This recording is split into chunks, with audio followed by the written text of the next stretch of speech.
اوكي. تريد الفيديو ينشر، تريد تدز لي مواد 10 ورق احذف لك اياها، ما تدز راح انشره ترى. اوكي. شنو الفيديو هذا؟ لا حتى تحكي معلك. شنو الفيديو زين؟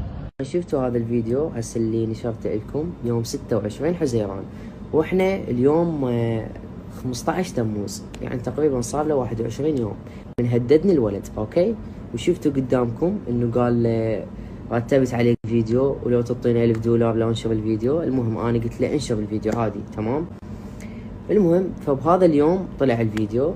والشغلة الثالثة، ولو انا طولت عليكم بس شوية تحملوني، انت اللي جاي شوه بسمعتي حبيبي روح اشتغل، شوف لك شي شغلة عمله يعني هاي في العالم كلها وجاي انا علي زين، انا شو مسوي لك؟ ها.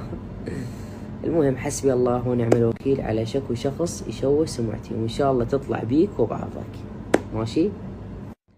وبالختام حاب اشكر شكو شخص دز لي كلام حلو، يا اجمل متابعين بالعالم.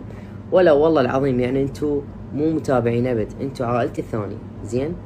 والاشخاص اللي مصدقين انه هذا الفيديو صدق، اوكي صدقه بينك وبين نفسك، بينك وبين نفسك صدقه والله، لان يعني ما راح اتاثر فيها باي شيء ما راح اتاثر فيها، ما دام انا عندي ثقه بنفسي واهلي عندهم ثقه بي واصدقائي والناس المقربين اللي يعرفوني كل الزين انا شنو، ها هي بعد، فما راح اهتم الك نهائيا. والاشخاص اللي واقفين وياي ومسانديني اموت عليكم، انتوا عائلتي الثانيه. يلا حبايب، باي باي.